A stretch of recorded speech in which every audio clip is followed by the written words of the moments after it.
How's it going, guys, and welcome to Game Evolved. I'm Shifty Cow, and in today's video we have another episode of Forumfield for you guys. So if you do want to enjoy the video, be sure to leave a like down below and subscribe for more awesome gaming content. So the first post I wanted to talk about is on Molotovs and incendiaries in Battlefield Hardline. So it says, incendiaries explode just as fast as the impact grenades from Battlefield 4. They do more damage, have more AoE, persist for a longer time, work through walls, and are just genuinely more powerful, yet the impacts got nerfed for being OP. So if you haven't gotten a chance to use the Molotovs or the incendiaries in Battlefield Hardline, I would strongly recommend buying these and just playing around with them, especially on game modes like Blood Money, because right now they are absolutely crazy. They do insane amounts of damage, they have a really large blast radius, and it really does not take very long to kill people. Right there I just got a nice little triple and then a 4-man, so they're definitely effective, and a lot of people are trying to figure out whether they should nerf grenades in general, because obviously they're very powerful compared to something like Battlefield 4, where at first we had everyone using the minis because they did like 80 damage and you could have 3 of them, you could throw them really far, and they were a really good grenade. So then DICE went in and nerfed them,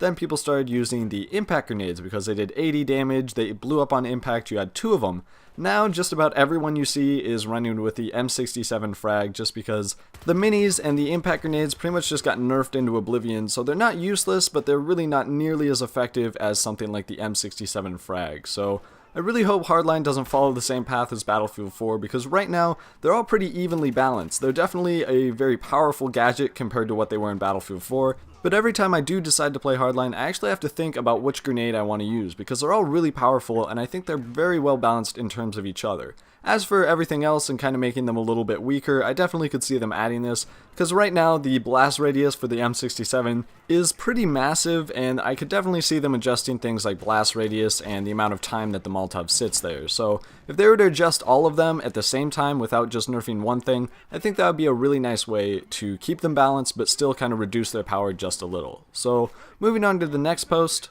It says, why did Visceral decide to put in the armored insert into the engineer class? Now personally, I really disagree with how they put this in the game. In Battlefield 4 we had the defensive perk, and this was probably one of the most controversial things in Battlefield 4 other than things like the UCAV, and the main reason for this is anytime you're putting in a gadget or an upgrade that can make someone come out of a firefight alive solely because they have that gadget, first of all, anyone who knows its power is going to be using it, so that's what we had in Battlefield 3 where pretty much everyone was running around with the defensive perk. And then second off, if someone doesn't have it, then they're going to be at a severe disadvantage and probably not going to be able to have nearly as much success or fun on the game as they should be. So I really disagree with the way they put this in Battlefield 4, and in Battlefield Hardline, it's a little bit better, but I would really just prefer to have something like this just flat out of the game. As for why it's only for the mechanic class, I think originally when they were putting it together, they thought the mechanic would be kind of underpowered because obviously if you take away the RPG, that's one of its main gadgets, and so by taking that away they had to substitute something in, and they didn't realize how incredible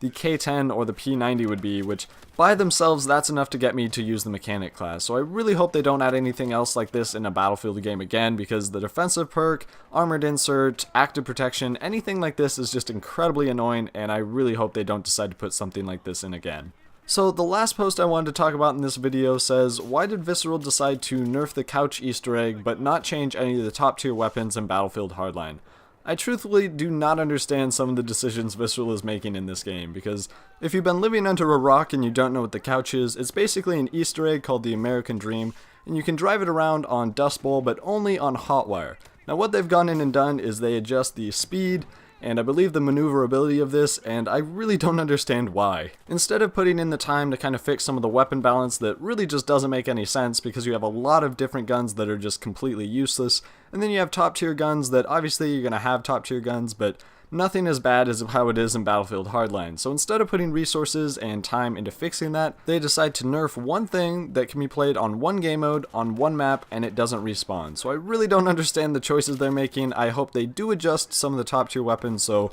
hopefully some of the weapons that right now are pretty garbage, like, I don't know, the Uzi, can be somewhat useful the next time I decide to play Battlefield Hardline. So that's pretty much it for this video, guys. If you did enjoy, be sure to leave a like down below and subscribe for more awesome gaming content. If you have a weapon suggestion or something you'd like me to talk about in the next Forumfield, be sure to leave that down in the comments below. Be sure to check out our Twitter, guys, and until next time, stay buttery.